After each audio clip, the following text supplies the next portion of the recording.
You are listening to the Curator Podcast, Season 2, Episode 4.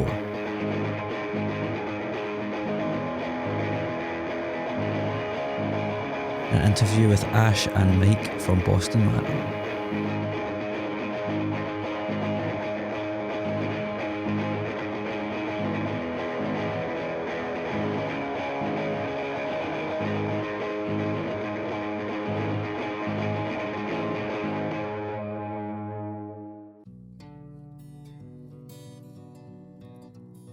Can that be the first question? Yeah. What did you have for breakfast this morning, guys? Full English breakfast. And I had toast, beans and eggs with coffee and an orange juice. So I don't usually record that shit, so the listeners just get a fucking insight into... That's even before you've introduced us or anything. Exactly. No one knows anything. Yeah. No one knows how this podcast is going to go, what it's about. As long as they know what breakfast we're having, it's all It's good. important, yeah. Yeah. Someone's coming in. So important. Do you want to come in? Do you want to come and have a chat? I just want to charge my phone. Oh. Be quiet though. That's cool. That's Vanessa's just come in to charge his phone as well, so it's getting cosy in here, lads. He can stay in here actually the entire time if he wants to. He's on Pokemon Go, so Oh man. used all of his battery for that. It's a problem this generation only has, isn't it? Yeah. There was a Jinx nearby, to be fair. So Did you get that shit? yeah. That's totally in the podcast as well. This is going really well so far. Cool. So, Mike and Ash, how are you guys doing today? Great. Bloody brilliant, mate. Yeah. It's cold up here, but it's nothing It's good to be back. nothing isn't we're it? not used to. It's good to be back, yeah. Yeah, and it's your biscuits falling out your pocket, mate. Oh, man, those biscuits. Biscuit crisis. It's good. Yeah, but no, it's super good to be back, and it's we've had like a rare sunny day today as well, so that's kind of picked our spirits up. Yeah, it's always been miserable. Like every time we've been to Glasgow, the weather just seems to drop. It's like they don't want us here.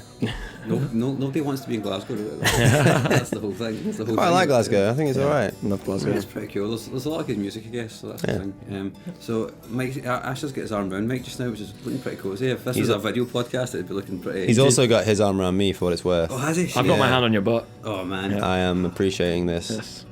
So we're down here at Audio in Glasgow. You're on your like bazillionth tour this year. Yeah. I guess we should start off there then. Like, what's it been like just being like on the road for so much of the year? It's been good. Yeah. It's like there isn't really any. Like, it's been absolutely sick, like mind blowing, and like you kind of miss the home comforts and that, but it's I'd rather be doing this than anything else. Yeah, it's really weird actually because we had this like Mammoth tour, like all summer we've been thinking about it and we're like, oh my god, we're going away for so long, and now it's already gone by so fast and we've got like less than, is it like about a week left? Just about a week to go. Yeah, and I just don't know where that time's gone. So yeah, it's gone by really quick, but we've also done loads of shit along the way. And Wait, can I swear? Released an album as well, which True. is fucking sweet, by the way. Thank you very much, man. Yeah. Cheers. We'll talk about that in a minute, but I often ask it, like, this podcast is about creativity and passion, right? You guys have been on the road for a long time, which means you're obviously hopefully passionate, otherwise why the fuck am I talking to you? Yeah, no, we love it. But where did when you guys decided that you're going to basically be the sort of full-time on the road band, when did that happen and what was that like when you decided, shit, we're going to do this? Like, I guess it was involved everything else. It was definitely like a gradual thing. Like at first it was like, oh yeah, well you've got this like 3-week tour coming up, and we were just like, okay, book it off work, and like no problems there. And then like this year, the more and more tours we got, we were just kind of like, maybe we should kind of stop working, or like pretty much either quit your job or just do as little shifts as possible to try and make this work. Yeah. So you got to put everything into it if you want it to work as well. Like we don't believe in like doing things half-assed, so there's not really any compromise for it. You've just got to just do it. Yeah, we've made quite a lot of sacrifices, like not just the money, but just like seeing loved ones and family and stuff. So yeah. It's we've just fully gone for it, and I think it's probably been over the past 1.5 years when we've just thought, we're going to be doing this for like properly since we got signed, really. Yeah. I mean, getting signed to Pure Noise is obviously a huge thing, and have they helped out with the whole touring thing and getting? Well, they obviously must have helped out getting to America and shit like that. Yeah, they've been just like super helpful with pretty much every aspect of touring, like especially like with the States and stuff. Because initially, like last month, we didn't have a driver, and it was getting like a week before the tour, and we were like, we don't know America, we need someone who knows America. and like they've managed to kind of hook that up quite quickly, really. So, and he was great as well. He knew everything about everything. So good. So yeah. So next time we go over, like we know that we're ready and we know what we're letting ourselves in for. So Was it scary going over there the first time? it's pretty scary. Yeah, a little bit. I've been over. I think we've both been over before, but not like, like on holiday and stuff. But like when we turned up in like Albany, New York, and the show was great and everything. But like when we turned up, like it was a little bit sketchy, and we were just like constantly like looking over our shoulder, like because like if you go out the venue and turn right, you'd walk like 2 blocks and then realize you were just in the wrong place, and you just have to go back and be like, maybe we shouldn't be here. And like our driver was really helpful with that as well. He was like, whatever you do, don't go like around the back of the venue because it's just sketchy as anything. So it's kind of weird those situations to get into. You can only really get into those situations if you're crammed in a van, like driving around the world. Yeah. You know? That's the thing. Like if you were to go on holiday to America, like I don't think you'd see any of that kind of stuff. You just kind of maybe stay in a resort and maybe see like the tourist kind of attractions. But we got to see like real life America. Well, the Northeast and stuff, which was really cool. And on resorts, you're literally just hanging out with other English people anyway. Exactly. Like, nothing different. So kind of DIY culture is not happening. Resorts. Yeah. Anywhere in the world, although. Resorts suck. Imagine a DIY resort. That'd be the worst fucking run thing ever. Yeah, which wouldn't happen. I just bring your pals, bring everybody. It's fine. So Be Nothing. I've been listening to it a lot, and good work, guys. Thanks, mate. Cheers. Yeah, audible high fives. Yes, never done that on a podcast before. Nice slap. Yeah, going good so far. Doing an album's a big thing, right? And I was talking to a pal yesterday, and his band released an album last year or this year. Who was this? Post-rock. Sorry. I didn't say that, John. They're an instrumental band. I was listening. I know that they, Called Vaza. Oh, okay, cool. And he was talking about, like, somebody asked him a question in an interview, which I'm totally going to bump right now. So that guy, I don't know if that interview's been published yet, but I've just stolen the question. But he was asking, like, what records made you want to write an album? Because it's a very specific thing. People don't start bands to write albums, they just start bands to write songs, and an album kind of happens. Is that something you guys thought about? It's like, we need to write an album at some point? Is this kind of one of the goals that we have as a band? Well, I'd say so for sure. Yeah, definitely. But like the album that we wrote was like an album that we've, I guess I don't really know how to say it. Like we just wanted to write the songs that we love. Like it's almost as if like I guess like we just took influence from our favourite bands and almost like redid that in a way. There's a little bit of everything in there that we listen to, and it's almost like a tribute to all the bands that we listen to in a way, and the albums. So yeah. But his eventual goal was to do this thing, because I mean it's a big undertaking. It takes a long time to write a record. It's like we couldn't even fathom it really, could we? Like all those songs as well. Like when we first started out, it was it took a long time to get the first song done, like because we just couldn't really decide kind of like what we wanted to do and that kind of thing. And as soon as we got that one out of the way, it was kind of like a quite a fairly clear path as far as what we wanted to do. Still long and definitely grueling. So grueling. Yeah. Because there's so many things that come into it as well. Like, what kind of sound do we want to do? Will people like it? Which I guess we don't think about too much because we kind of always do our own thing anyway. Yeah. But there's just so many factors, and like, before you know it, you're having an existential crisis, and you're just like, oh my god, what are we doing? And yeah, but like, when we got the ball rolling, it came out really nicely. The songs kind of started writing themselves halfway through, so yeah. It must have been a nice surprise when that started happening. It's like, oh shit, this is coming together. Yeah. It really was. It wasn't finished until, like, even up to the point of mastering. Like, we were still working so hard to get everything sounding right. Yeah. So like, even after we'd finished recording it at the ranch, we were still working on it. There's still bits we had to go back and be like, that wasn't quite right. Let's go and redo that and make sure it's absolutely perfect. Because we're all perfectionists, and that's like a bit of a double-edged sword, really, because it's like great to like keep working at it and like perfect something, but at the same time it just sets you back so far. But it's like it's kind of what you have to do, I think, if you want to try and make the best record you can. You can't lose objectivity in a way, because it's like, I've been doing this one bit for so long, I can't even tell if it's good anymore. It's just exactly, I've just been doing this, and like you can discuss like a riff for hours, and at the end of the day, it doesn't really matter that much, like, because it's just like this, the differences you were kind of discussing just doesn't matter. Like no one's gonna know that whole discussion happened and everything. Like, oh, let's put this little tiny effect on this tiny underlying vocal, and, like that no one's ever gonna hear, but like it makes us happy, you know. Yeah, we're like, oh, that sounds great. But, You need that attention to detail when you do an album, because it's like, an EP is a cool thing to have. It's a collection of songs, but an album's a statement, whether you like it or not. Do you know what I mean? True. Those small details, that doesn't matter, surely. I mean, we all have them in our favourite records, don't we? Like those little parts, like... Yeah, that's exactly right. Like, on Funeral for a Friend's Hours, right? One of my favourite songs on that record is Recovery.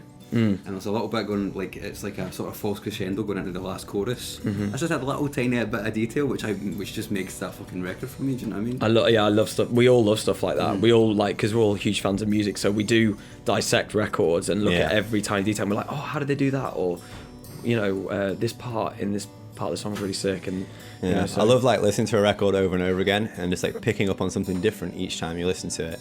It's like, oh, I never actually realised that was there, and then once you hear it, you're just there always, and you're just like, that sounds wicked. That's you can't really unhear cool. it. You can't unhear it. It's like the laugh at the end of the end of there's a section of Broken Glass, and I think there was a bit in when we were demoing it where Henry probably, I think he laughed at something else as he just sung something, but it somehow ended up on the demo. And it sounded, we really liked that. It sounded like kind of mocking, and there it is.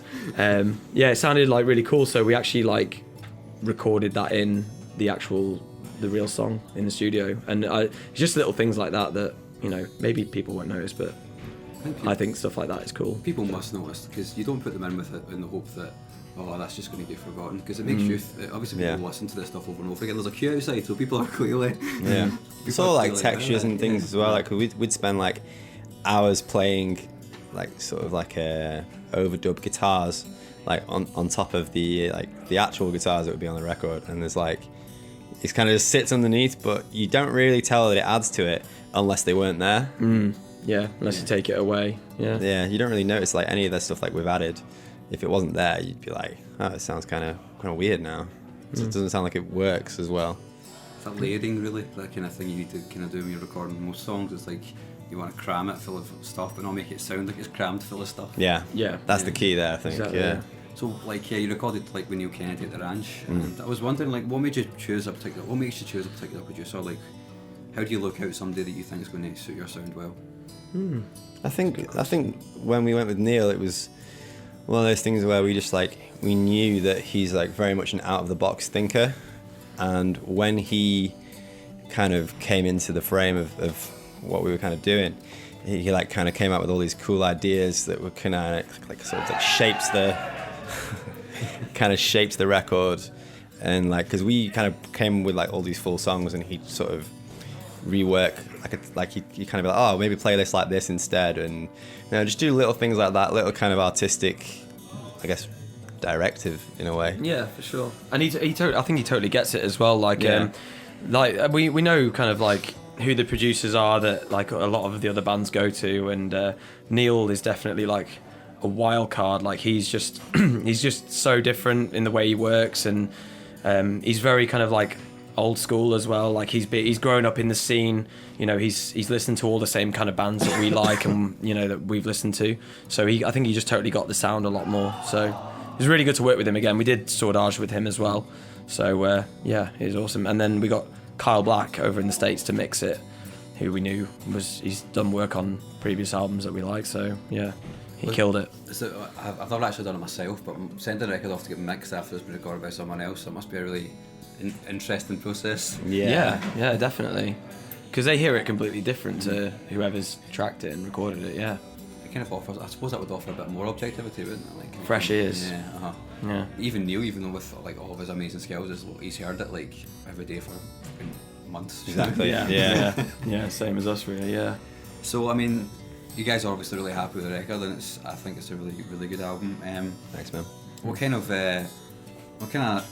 songwriters do you look up to in terms of like making the music that you make? I'm not wanting to say influences, because there might not be particular people that you really love as songwriters that even have an effect on the way you play music. But I always like wondering like what kind of guys you look up to or girls you look up to in terms of songwriters.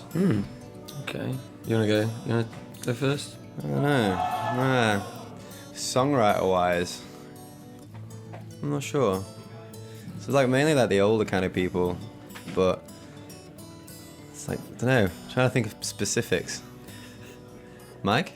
It's not an easy question, that's why I asked. Yeah, it's quite a tricky one, I think. Probably, like I've always liked simplicity in songwriting. I think it makes the songs a bit catchier. So I like, it sounds really bad, but I like Blink-182 for that kind of thing. That's what really made me want to pick up a guitar. Kurt Cobain as well. Like his songs are so simple and stripped back, but so. I think they're just great songwriters, you know. Like they might not be like the best guitarists, but they write great songs. It's definitely simple. Like it sounds simple. You play those 3 or 4 chords, like, oh, this is quite easy. Yeah. And it's like I'm going to try and write a song like that. Well, that's actually much harder than it first seems. Yeah, definitely. And I think like when you get down the basics like that, when you do try and simplify things, it just makes it a little bit easier on yourself, and then you can kind of like set the foundations and then start building from there. And then like we listen to like quite a bit of post rock as well, and anything instrumental. Anything that's like a bit more ambient as well. Like we really love Daughter. Daughter's so good. Love like Brand New, Explosions in the Sky, and Mogwai and stuff like that. Who are from Scotland. Yeah. Perennial fucking post rock lads. Yeah. Always about somewhere. Always floating in the ether. I thought somewhere in Glasgow. What about you, Ash? Have you had any other ideas on that? What's that? Have you had any other ideas on? On songwriting. I don't know. Actually quite a recent. Started to become a bit of a huge fan of Radiohead. Like OK Computer and Kid A and everything was just absolutely mental, and like the way they kind of do it. I've honestly no idea how they get to that end result, but whatever they're doing it right. Yeah, I always wonder that when I hear a Radiohead song, like, how did you even get there, and where did you start in the first place? Like, drugs. Yeah. Probably drugs, most probably. Lots of drugs and weird instruments and stuff, and like talk about simplicity. That's like the complete opposite, isn't it? Really? Yeah. Yeah. That's cool. Like they're fucking really good at what they do, which whatever that happens to be at the time. Yeah. But like as far as like songwriting goes, like specifics, I'm a big fan of like what Mark said, simplicity, but then as well like dynamics. Like I like it when a song has like a sudden change of dynamic, or like like where it kind of goes so quiet that you can like barely hear it and then just comes back up again in this like huge, it's just insane.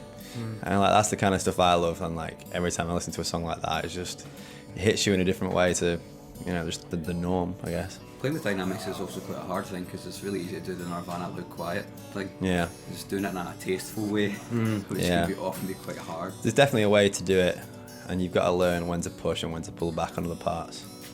Did you learn that when you were making the record? I think we did. Yeah, there's like. I think we did in a way, but I think maybe we learned it a little bit too late in the process. So like, I think like there are definitely dynamics in there, but we're going to be probably working on that a lot more on the next release as well. It's a definite learning curve for us, this record, and I think, like Mike says, when the next record comes out, you're going to see, hopefully a substantial change. Do you think about that? Do you think about what you're going to do to change next, or is it just like whatever comes out is going to be? Think about it most days. Yeah, keeps us up at night. Yeah. We can't like we don't really want to do the same record twice ever. Yeah. So we want to do something like maybe not like insanely different, but like if each album's a progression, then we'd be super happy with that. Yeah. Yeah. What would you define as progression? Progression. What would you define as progression? As the next record wise? What would have to change for it to be progression, is what I'm asking. Oh, right. I don't know, like obviously the more use of dynamics, maybe some different instruments, a bit more of I don't know, different styles, I don't know. Yeah. Maybe just throw a load of instruments in a bin and just shake it up and record that. Stick a mic in that and see how that goes. Get a theremin like Johnny Greenwood to do that. Yeah. Maybe if you plug a cat into an amp and run the amp off a toaster. I don't know, something. Maybe a few breakdowns. We've got a breakdown app on my phone now that, I think it was made by We Butter the Bread with Butter. I'm probably going to be using that on the record actually. Sweet. Yeah. Sub drop. Have to have a sub drop. End it with a sub drop. Giant sub drop. Well, I was actually thinking we were going to write a song with 17 sub drops in it, but then I thought it might not be a good idea. But actually, I thought again, it would. So we're probably going to do that anyway. Yeah, I seen a band in here once, and they did like a sub drop like at the start of every bar, and you're like, oh, it's great. It's great. Do you want to do that? Really? There's Shakes your bones. There's a really cool idea by a band from Sweden. Was it Sweden? That wrote an album. Well, I say wrote. they made an album called Sleepify, and each track is like 30 seconds long, and it's just silence. And they basically put that on Spotify, and they told everyone, like all their fans, they said like, play this album at night when you're sleeping, because obviously it doesn't make any noise.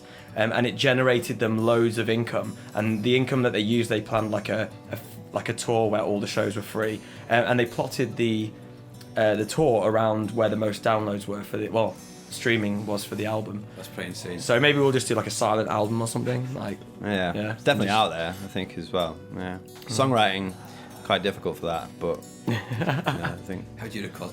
Is that just like you actually put a room, making a silent room, and just hope nothing happens for like an hour?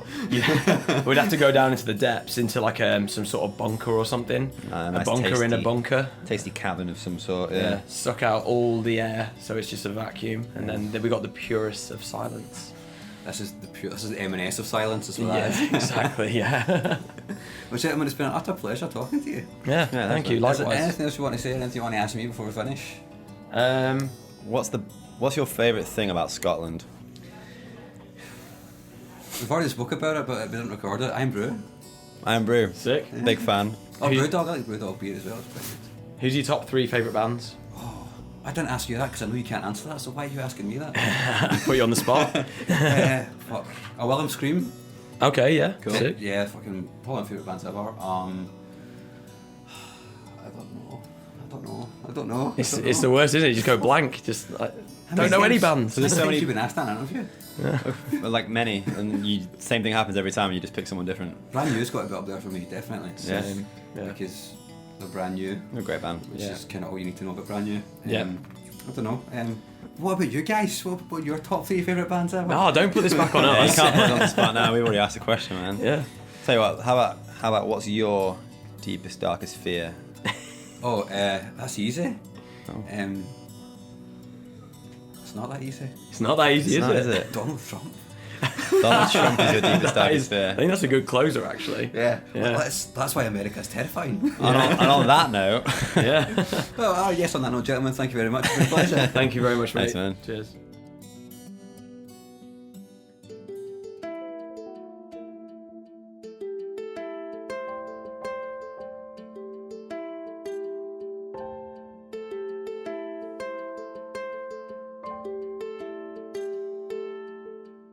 Thank you very much for listening. I hope you enjoyed this episode.